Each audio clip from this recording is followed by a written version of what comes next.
there is no such thing as poor people. They are people in poor places. If everybody in India lived in Bangalore, our GDP would be more than China. So which city you live in really matters. In the last 20 years, China's stock market has done minus 13%. India's stock market has done 1300%. Yet they have moved 300 million people off farms, and we still have 45% of our labor force in farms. We delivered shareholder growth and they delivered wage growth. I think in the next 20 years, India will deliver shareholder growth and wage growth. When I landed in the US in August 94, there was a front page article on the Wall Street Journal which said that India is more interesting than important. I hope that journalist is eating the newspaper on which she wrote that, because what's happening in India is not once in a decade or once in a millennium. It's really once in the lifetime of a country. Manish Sabharwal, former independent director at the Reserve Bank of India, is a prominent figure in shaping India's economic and educational reforms, bringing invaluable expertise to the nation's policy landscape.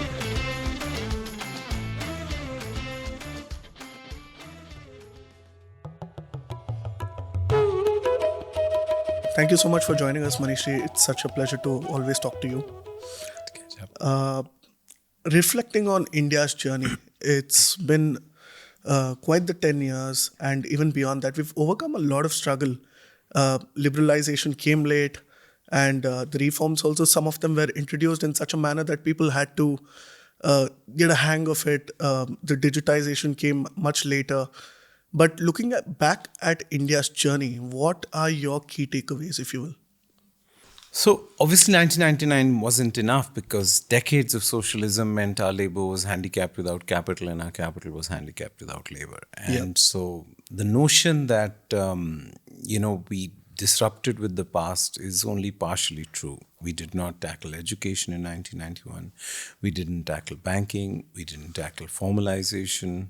So I think it's very important to recognize that for a country like ours, which is hoping to catch up, we have not yet had the Purna Swaraj for enterprise, or for the full freedom that enterprise is required. I mean, it's quite obvious that political freedom did come to us in 1947, right? I mean, we were a reckless political experiment at that time. No country had given universal franchise before us. Some women in Switzerland got to vote in 1972.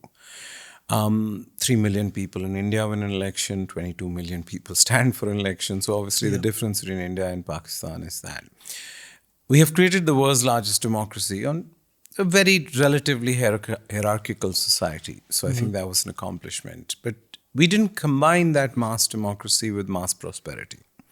Now, mass prosperity is an interesting question.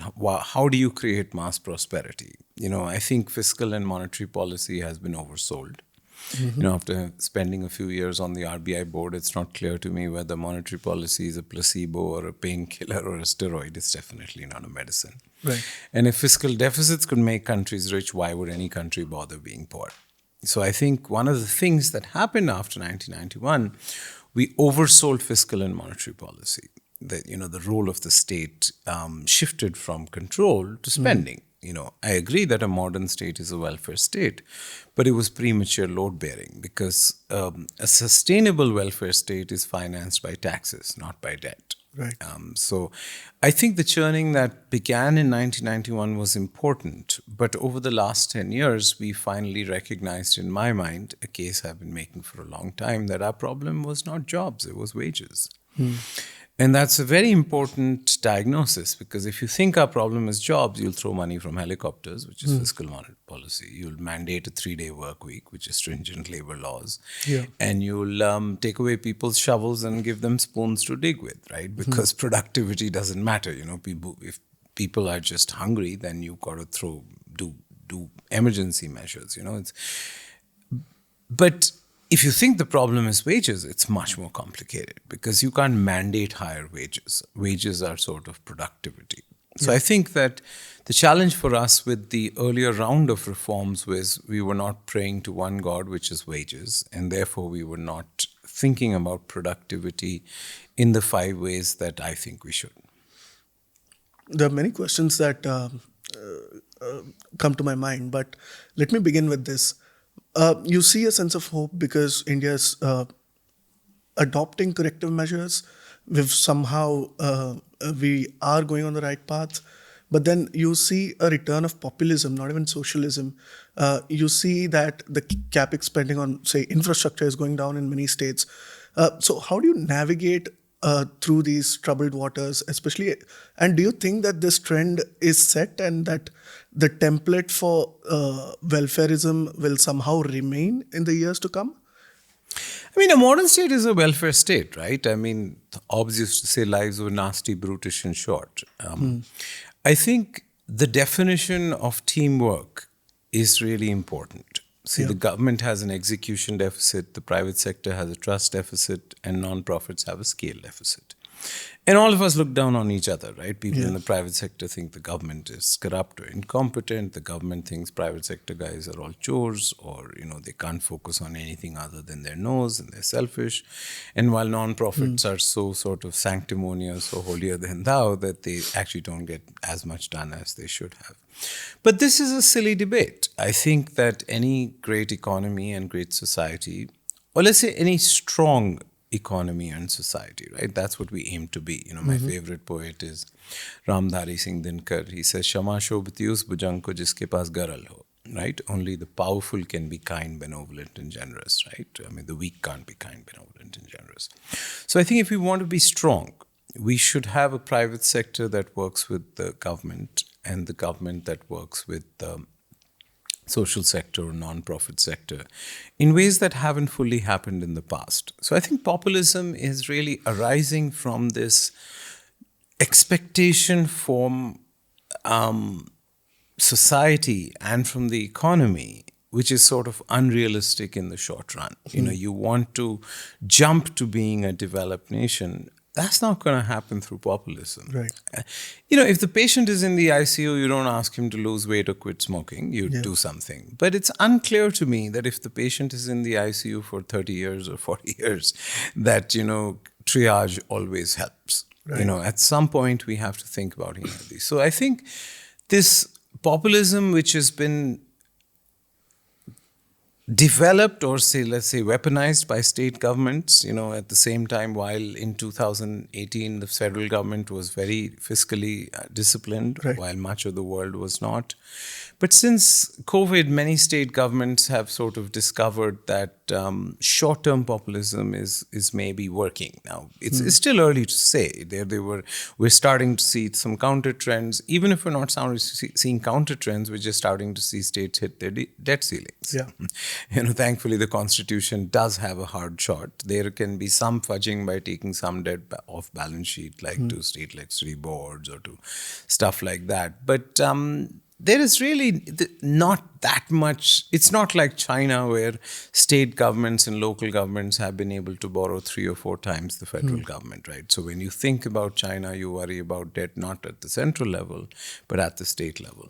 So I think that populism is hopefully a passing shower. It's not climate change, because populism is not exactly a way to get to where we want to go. But it is a very real political phenomenon all over the world right now, and it's going to be hard for India to resist. In terms of, let's talk about the near future, right? In barely a few days, we'll have the budget also being presented. What are your thoughts on that? I mean, I think the budget should move to being an accounting and a finance exercise. I don't think the budget should become the symbol of economic reforms, because India's economic reforms needs a dial tone. It doesn't need episodic interventions. India's economic reforms are not housed in the Ministry of Finance anymore. They are housed in the Ministry of Company Affairs. They're housed in the Ministry of Labor.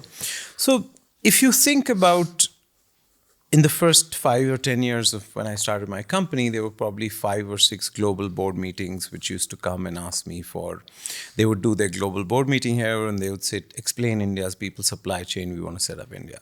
In the last 4 years, we've had 25 global board meetings where I have presented on people's supply chains. And basically, they say that infrastructure, finance, and even skills has shifted from being a dagger in the heart to a thorn in the flesh. It's not the binding constraint anymore. See, 20 years ago, infrastructure would have been considered a binding constraint for manufacturing. It isn't. I think regulatory cholesterol is now India's binding constraint. It's the 67,000 compliances, it's the 6,700 filings, it's the 26,000 ways to go to jail that are really hurting our non-farm, formal, high-wage job creation. So I think that the budget is an important day. It's an important document. We will hopefully continue macroeconomic stability. We will hopefully continue to signal the vision. But in my mind, we are now shifted away from a few big decisions to many small ones, which will make the life of employers easier. See, employed poverty is India's problem. People have jobs, they just don't have the wages. So I think employed poverty is hard for a central government budget to solve. Right. It's structural reform. And in some sense, 29 chief ministers matter more than one prime minister for employed poverty. Yeah.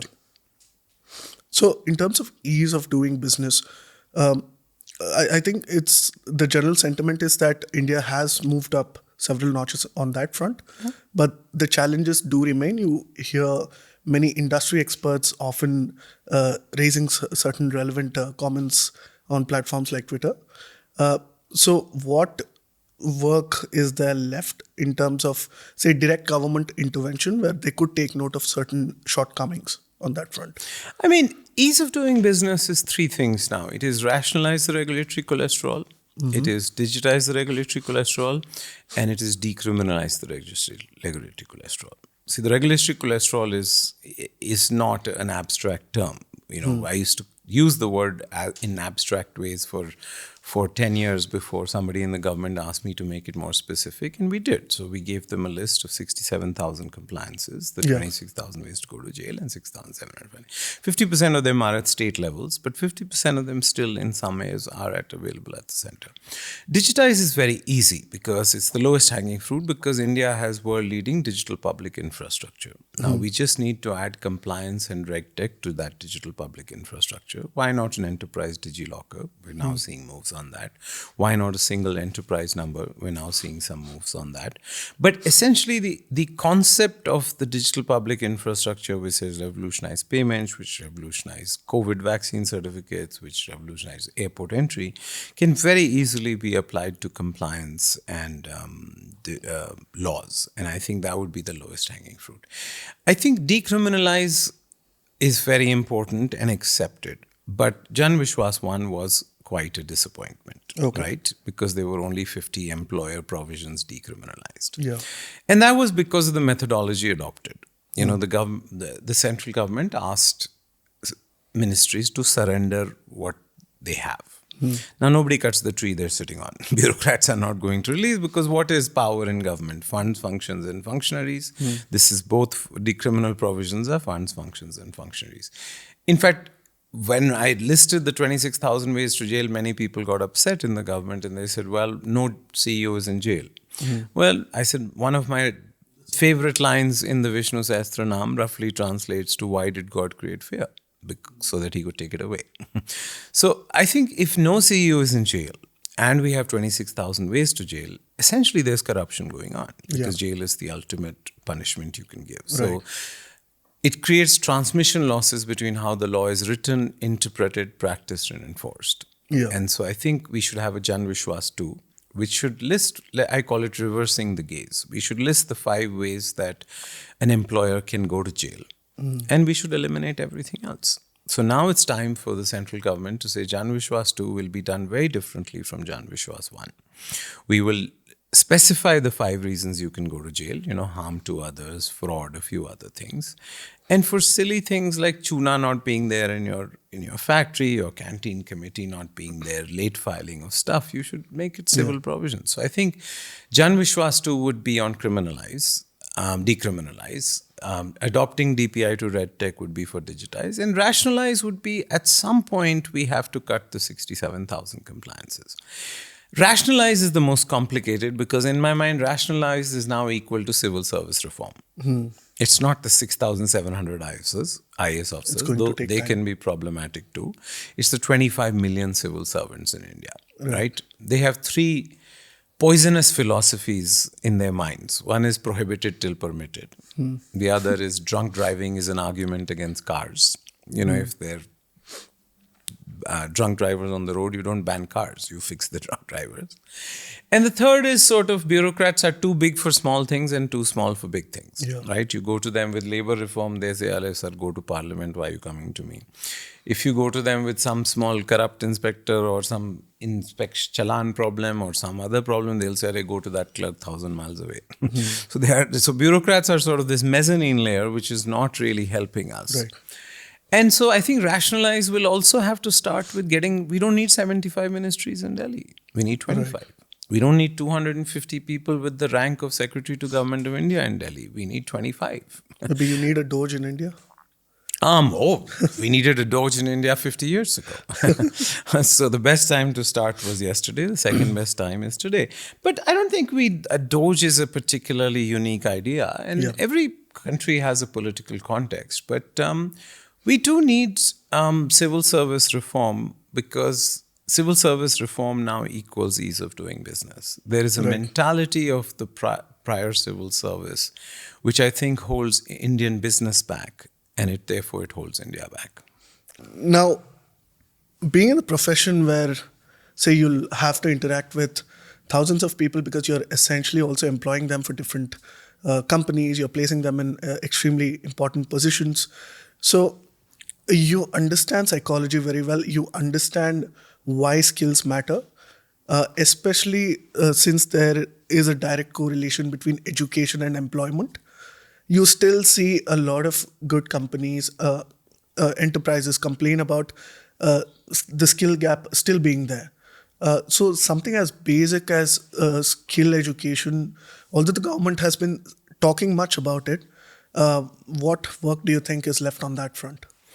I mean, I'm not sure I agree with your statement that there's a direct correlation between education and employment, because the world has produced more graduates in the last 40 years than the 800 years before that, right? Yeah. So 60% of taxi drivers in Korea now have a college degree. 31% of Walmart checkout clerks in the US have a college degree. 15% of high-end security guards in India have a college degree. And this grade inflation or credentialing or college promising what it can't deliver began a long time ago, and it's not unique to India. But the 1948 Radhakrishnan report, or the 1968 Kothari Committee report, or the 1986 New Education Policy did not really kill the apartheid between education and employability. It's not clear to me that there's that much of a difference between education and skills, right? Finally, a great education has to give you skills and a job and make you a good citizen, right? In traditionally, the apartheid of educators was that education is for making citizens, it's not for getting you a job. And I think that was a disservice to themselves, that was a disservice to India's institutions, and it was surely a disservice to the students. You know, I've met a BA in English. I remember in Gwalior, he kept shoving his certificate in my face, and I kept asking him questions, and he kept answering me in Hindi. I said, you know, you've got a BA in English, I have no problem, but why are you answering me in Hindi? I mean, English is a vocational skill. It's like Windows, it's an operating system. In fact, your wage premium may be 100%. He said, आपको सच बताऊं sir, मैंने अपना BA English Hindi में किया है. There's nothing wrong with that, but at one level, because it's fine, many jobs in India now, as sales, customer service, logistics become the fastest growing segment of India's job market, you'll need a lot of regional languages. But labor mobility is much higher if you speak English. And so how can a BA in English not speak English? So I think the new education policy in 2020, the national education policy, is a very important disruption with the past. It allows foreign competition, it recognizes apprenticeships. See, what have we learned in skill development? The 5 design principles really matter. It has to be learning while earning, because many poor people can't pay for their earning. It has to be learning by doing, because soft skills are not taught, they are caught. Right? It has to be learning with qualification modularity, where a 3-month certificate's an opening balance for a 1-year diploma is an opening balance for a 3-year degree. It has to be learning with flexible delivery. Online delivery has to be equal to on-job delivery, which is equal to on-site delivery, which is equal to on-campus delivery. And it has to be learning with employability signaling value, not social signaling value. You know, traditionally a degree has been pursued because of shaadi kaise hogi. Or, I went to Wharton, my wife went to Harvard. These are good places to be at, but better places to be from. Right. Right? The fundamental value is being from IIT, not Right. at IIT, right? But I think we need finally a system where employability signaling value is more important than social signaling How value. do you formalize that, especially because there's a form of gatekeeping which is preventing, say, potentially skilled people who may not be as formally educated as the others are from applying even to many I think jobs. apprenticeships really do a much better job of signaling than courses, learning Okay. by doing. So I think degree apprenticeships, I'm quite, NEP has enabled degree apprenticeships, Right. and what are degree apprenticeships? They're 1/3 employment exchange, 1/3 ITI, and 1/3 college in some sense, which is really what we need. So I think there will be ways for kids and youth to signal to employers their skills, both online, through apprenticeships, through many ways. So I think the past where employers used BCom as a lazy filter to cut out people may no longer be as much of a monopoly as Right. it used to be. Especially with the push to English, say, we are seeing live examples of, say, Bombay and Bangalore, where English actually has played a very important role in bridging that gap, increasing income, things like that. But on one hand, you also have this push for nationalism that we can achieve what it takes in the vernacular, especially because some in the government are also inspired by, say, countries like China, which have been able to do it with Mandarin. I think English will always be a difficult relationship for people in India. I know it's a But politically loaded question, but no, yeah, it's not politically loaded at all. English in India always means bilingualism. I yeah, think it's unfair to think of English as substituting your local right. language. The two most interesting poets in Allahabad University were Firaq Gorakhpuri and Harivansh Rai Bachchan. Both were professors of English literature, Right. though they were interesting poets in Urdu and Hindi. Yeah. And that sort of symbolizes how we should think about English, which is a vocational skill. And we should think about our vernacular as where we express our emotions. I do think that India has gained, India exported more software than Saudi Arabia did oil in 2021. That is because 90% of the world's software is written in English. Right. So I think we would have to be kidding ourselves if we thought that China has any role to play in the global software industry, Right. or France has any role to play in the global software industry, or any other country which chooses its domestic language over thinking about English as Windows, which is an operating system. English is an operating system. It's a vocational skill. It obviously has some emotion around it because of British rule in India. I agree with that. But, that was in a time when you felt you had to be Western to be modern. You don't have to be Western to be modern, but you do have to be modern. Yeah. And being modern involves learning an interchange of languages or Absolutely. a standard or adopting. I mean, you can say, I want my own internet standard, but we adopted TCP because we can talk to each other, every server in the world. TCP/IP allows you to do that. So I think we should take the emotion out of English and view it as a vocational skill or an operating system. You see a lot of CEOs making comments about productivity. And at this point, it feels like it's a social media game. But on a serious note, the employees seem to be a little stressed because, even advocating for, say, 70-hour workday a week or even 90 hours seems a little cruel for many. I mean, I'm not getting in the 70, 100 or 90-hour debate here because 90 hours seems like heaven for somebody else and hell for somebody, right? I think human motivations are so diverse that we should not insist on enforcing how many hours people work. First of all, people don't agree on the definition of work. Then we don't agree on the definition of hard work. Yeah. And then we don't agree on the definition of the notion of productivity in knowledge businesses. See, there are a few different things going on. In the industrial economy, a factory worker or a plumber or a carpenter or a farmer, a good plumber was 4 times better than a bad plumber. A good software programmer is 100 times better than bad software programmer. A good investment manager is 200 times better than a bad investment manager. And a good CEO is 400 times better than a bad investment manager. So measuring productivity as we traditionally measured it in the industrial economy is a fool's errand in a knowledge economy or an information economy, because the power law applies. Yeah. We think of effort and salary and wealth to be a normal distribution, which is a bell curve. But in a bell curve, the mean is equal to the median is equal to the mode. But in a power law, the mean is very different from the median, which is 80% of the results go to 20% of the people. So we have to make peace with this. Nobody controls this. This is just the nature of knowledge and information, that 80% of the rewards go to 20% of the people. Right. And if those 20% of the people are defining productivity differently than you, we should be careful in saying 90 hours is good or 90 hours is bad, just like one person's freedom fighter is another person's terrorist. Yeah.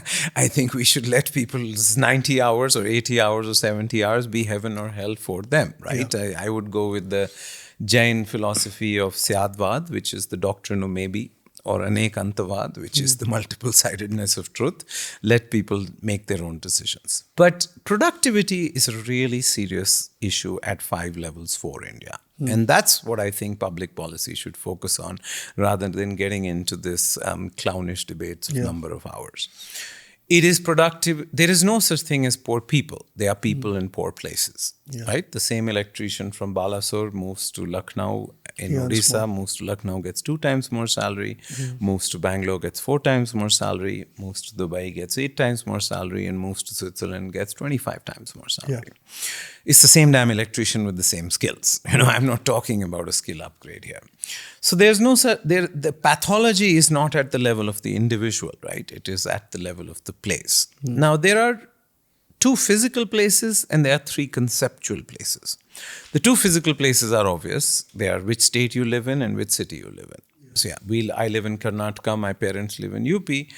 Both have the same GDP, but Karnataka does it with 1/4 the number of people, right? So clearly, it's 4 times more productive. Yeah. City is obvious. I mean, I know a lot of people come to Bangalore and crib about traffic, but we call it growth.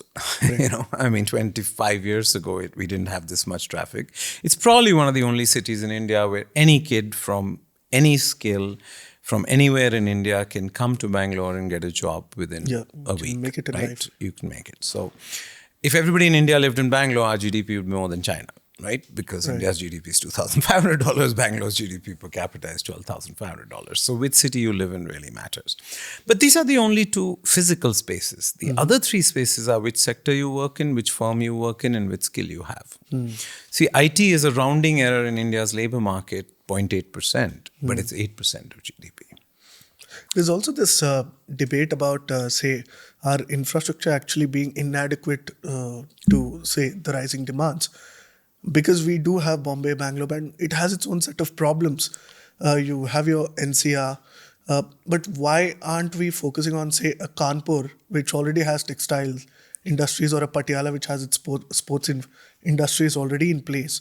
Why don't we actually give a capital push and sort of revive those industries where it already were? Because infrastructure is poorly related to being a job magnet. Chandigarh has wonderful infrastructure. It's an economic wasteland. Yeah. And Lutyens Delhi is an economic wasteland. Yeah. I think there is much more to creation of a job magnet than hardware. You're asking a broader question of why doesn't hardware keep up with the people? That's a constitutional issue. Our 3rd level of government has no funds, functions, and functionaries. In the Constitutional Assembly debates, the 3rd level of, even today, only 3% of spending is done at the city level. In America, 50% of spending is done at the city level. Right. And 50% of employment in China is at the 3rd level of government. In India, only 3% of spending and 15% of employment is at the 3rd level. So that is a constitutional issue on why our cities are not reacting to the influx. But the notion that you can take jobs to people is, in my mind, not true. You have to take people to jobs in the short run. And then over 10, 15 years, we'll see how it develops. I'm not sure anybody can answer why Bangalore became Bangalore. Yeah. Is it because it was the first electrified city of India? Is it because the German grumble planted trees here? Is it because Mirza Ismail made a venture capital investment in Walchand Aerospace, which became HAL? Is it because... I think it's because Texas Instruments came here in 1981. But when I tracked down the person who set up Texas Instruments, they said that they had three options in 1981 to set up the extraterrestrial station. One was Hyderabad, one was Chennai, and one was Bangalore. Yeah. And Chennai was hottest. Yeah. So they had last two choices were Hyderabad or Bangalore. Really so comes I down to the said, weather. Why did you choose Bangalore? Oh, I had a cousin there. So you have to be, and because of Texas Instruments, IBM came here, and because of that, Infosys, Wipro followed, and there were all kinds of effects of Bangalore's, clustering effect, which now it's probably the only city in the world where you can hire 1,000 Hadoop programmers in a week or something like that. So I would say that I would be careful because we've tried Baddi. Baddi has disappeared after the tax incentives have disappeared. So I think. Why did Gurgaon, in fact, in India, infrastructure chaos, Gachibowli outside Hyderabad, Gurgaon outside Delhi, Bangalore and Magarpatta outside Pune may be correlated to being a job magnet, right? So is infrastructure chaos holding back job creation, or is it a child of job creation? Is hard to say. Right. So I would say, in a broader level, we need to reform our public finance and where we have funds, functions and functionaries, we have to decentralize. See, there was this wonderful, Indira Gandhi in 15 of her speeches said strong states lead to a weak nation. But N.T. Rama Rao next day responded saying the central government is a conceptual myth. Everything that matters to citizens' daily lives is done by state governments, right? And maybe true, police, education, healthcare. But I think both of them were taking extreme views. In every country, centrifugal and centripetal forces will always be in tension. But in this debate, we've forgotten now that the vested interest against giving funds, functions and functionaries to cities is not Delhi, it is chief ministers. Right. No chief minister in India is willing to create real mayors in cities and give them funds, functions and functionaries. So I would say till we figure out this constitutional devolution of powers, devolution of funds, devolution of employment, we'll have to continue to take people to jobs. And unfortunately, that means that mega cities may be our only option. See, in 1973, there were only 3 cities in the world with more than 10 million people: Mexico, New York, and Tokyo. Now we have 34 cities in the world with more than 10 million people, but it's an Asian innovation. 28 are in Asia and 12 are in India. So shoving more people into Delhi, Bombay, Bangalore may be the only short-term answer. Right. There's also this observation that because of formalization, inadvertently, a lot of small businesses are getting hurt. It's a pretty outdated observation right now, but you see with the rise of your Blinkits and Zeptos and all of that, is the Kirana store actually getting affected? And if they are, what's the future for, say, retail who are operating independently on their own? See, I'm not sure Kirana stores were really ever a solution. There was an idiot Russian economist called Chayanov who convinced Nehru that small farms are viable because you don't have to pay your wife a salary and your kids a salary, and you don't have to pay rent. He called it the theory of self-exploitation. It wasn't self-employment. And Kirana stores and agriculture have been self-exploitation for decades. Right. So while in the short run, it may seem painful that we are disrupting agriculture or disrupting informal self-employment, which were the 2 shock absorbers of India's labor market. What has happened in the last 10 years? Why are we hearing more about jobs? It's not because we have less jobs. It's because kids' aspiration has gone up. They are no longer willing for self-exploitation. They said your parents and your grandparents were willing for self-exploitation. So I think that we should not idealize the 63 million enterprises in India. Because we don't need 63 million enterprises. The US economy is 8 times our size and it only has 23 million enterprises. Right. And 63 million enterprises only translate to 27,000 companies with a paid-up capital of more than 10 crores. So what's the point of having 6.3 crore enterprises if India only has 27,000 companies with a paid-up capital of more than 10 crores? So we are back to regulatory cholesterol. See, why do 63 million enterprises only translate to 27K? It is because of regulatory cholesterol. So we must now, if we want to be strong, if we want to be modern, there will be some disruption of the low-level equilibrium which we were stuck in the past. I don't think anybody knows where jobs will get created in the next 10, 15, 20 years. Right. But I have studied 50 of the reports of every country in the last 100 years, of US in 1980, Japan in 2020, UK in 2200. There are about 50 reports trying to predict. Even in India, you can't start a meeting without people asking me to predict where jobs will be in the next 10 years. All of them have the efficacy of palm reading or astrology. But there is a degree of predictability, perhaps. I don't think so. 50% of the jobs created in the US in every decade since 1960s did not exist in the decade before that. The only thing, and even in China, I don't think you could predict the 300 million people would move to farm to factories in 1978. Right. When Deng Xiaoping began his reforms, you could not have predicted So that. how do you prepare yourself You for can the future? prepare yourself. You can't predict. You have self-healing ecosystems. You have apprenticeships. You have labor market information systems. You have bankruptcy laws. You have vibrant private equity and venture capital systems.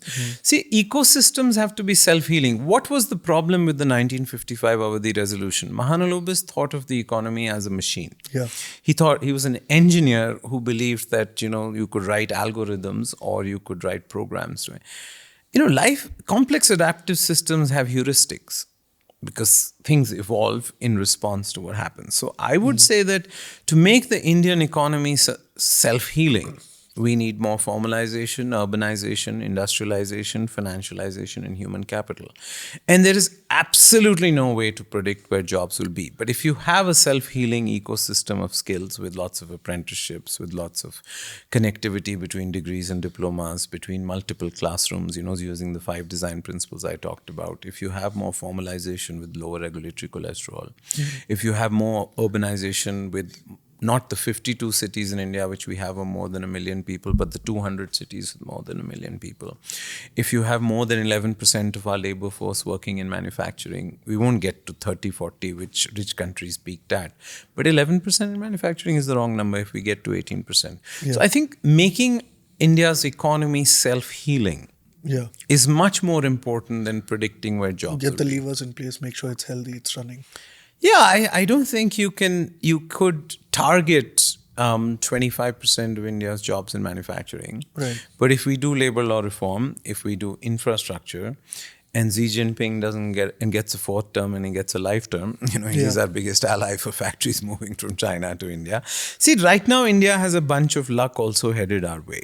Life is a beauty contest. You don't have to be Aishwarya Rai or Milind Soman. You just have to be less ugly than your other competitors. And India hasn't become prettier, it's become less ugly. But this luck is not something to be lived on, it's something to be built on.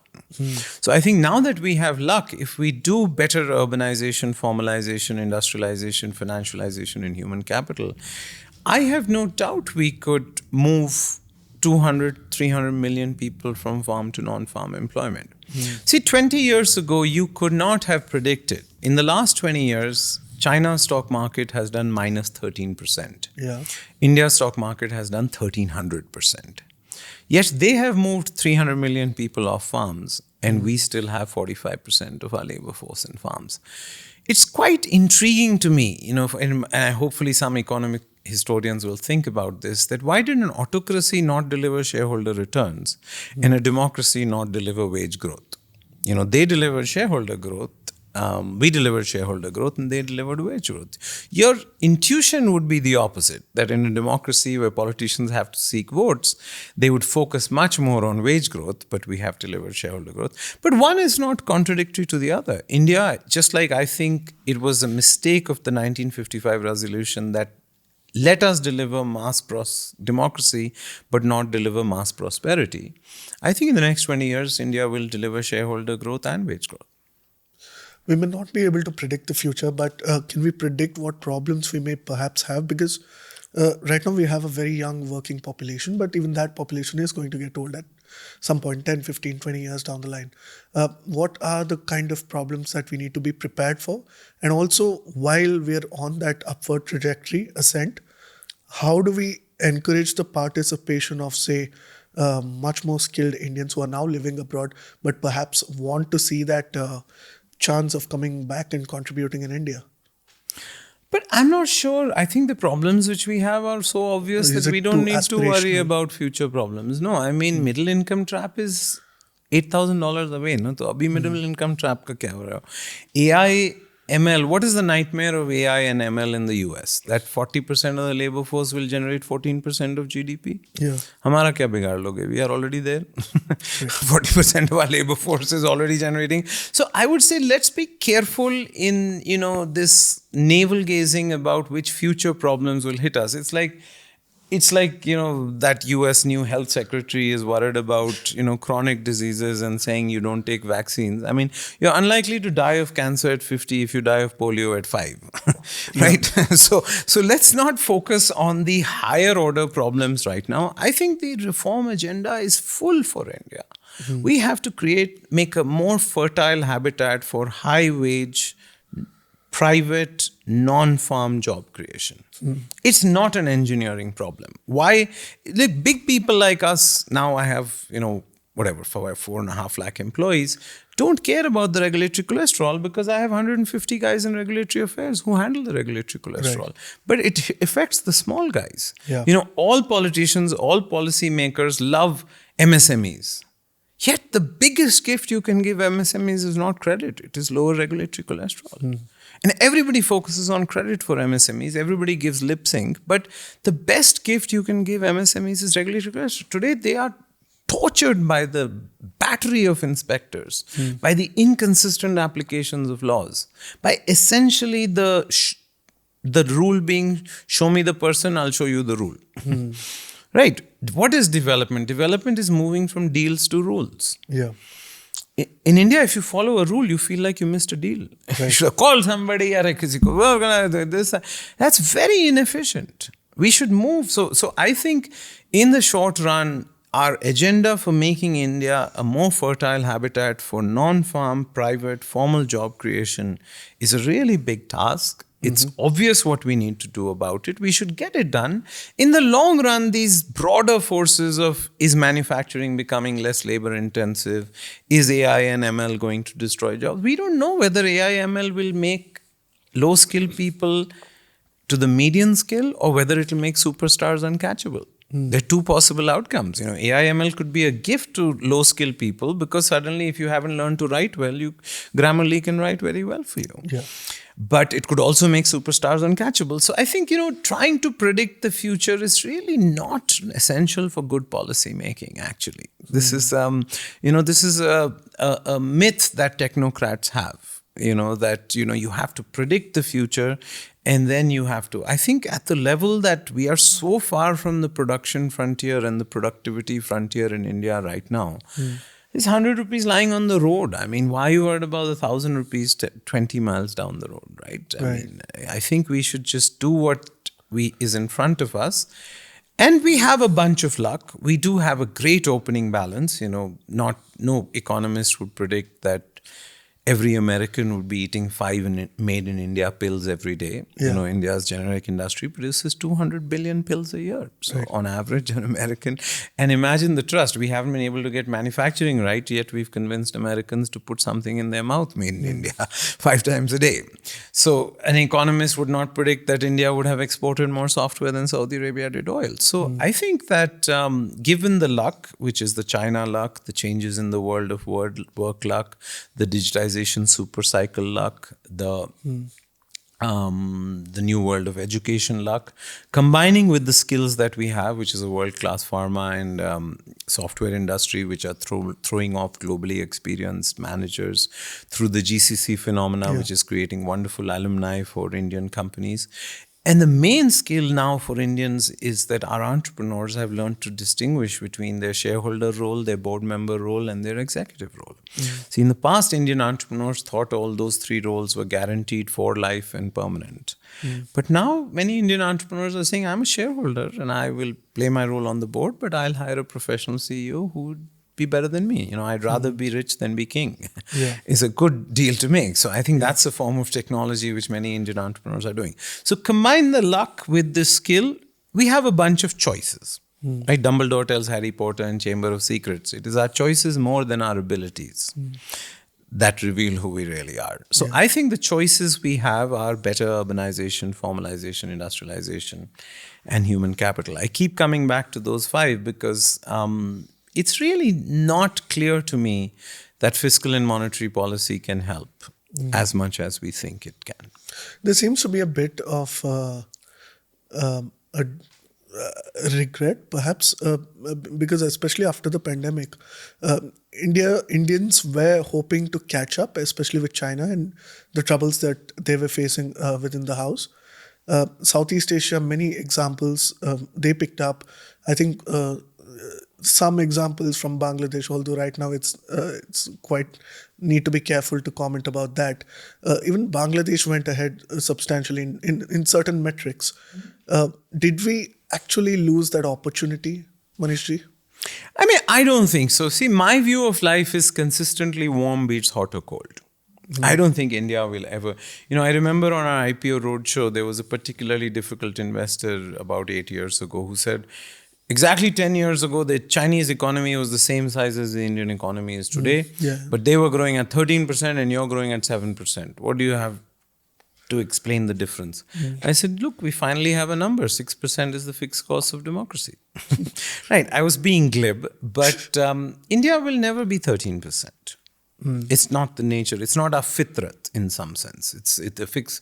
But we will never be 2% either, for the next 20 years. So I think if somewhere between 6 and 8% growth continues for the next 20 years, compounding is a wonderful, wonderful thing. But is it bad to aim for accelerated growth instead No, of it's not bad. But the nature of India is that if we're at 6%, don't worry, we're going to 8. And if we're at 8, don't worry, we're going to 6.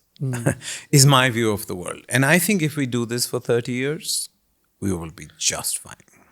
So if you were to summarize some of the structural reforms that we'll have to look at, say, within 30 seconds, what do you think are the most immediate concerns? On formalization, reduce regulatory cholesterol. Yeah. On financialization, free up a little more the private equity and venture capital industry. On industrialization, we have to get rid of, we have to continue to improve the infrastructure. On human capital, we just have to implement NEP. NEP 2020 has a 15-year glide path. I think we should bring it down to 5 years. There's really no reason. The 15-year glide path was put in to NEP because we were scared of foreign universities, because we were scared of the vested interests in the current education industry. But human capital is the only renewable energy available to any country in the world. India has momentum because of engineering college deregulation in South India in the 1980s, which then became the basis for the software industry. But there's a bunch of new industries. We can't predict what they will be, but more people speak English in India than they do in the US. And so labor mobility, I think thinking about better formalization, urbanization, industrialization, financialization, and human capital is the vectors that should be put. In each one of them, I think this is not some woozy-foozy economist describing what needs to be done. We know exactly what to be done in ease of doing business: rationalize, digitize, decriminalize. We know exactly what to do in urbanization, which is to devolve funds, functions, and functionaries to the third level of government. We know exactly what to do in industrialization. So I would submit that in every reform that you propose in India, there is a report 20 years ago that describes the how. That describes the what. It doesn't describe the how. See, our challenge with reforms has been is technocratic reformers describing the what is not as useful as thinking about the political economy. The Sam, Dan, Dan Bhed of who opposes it, why do they oppose it, can the winners bribe the losers.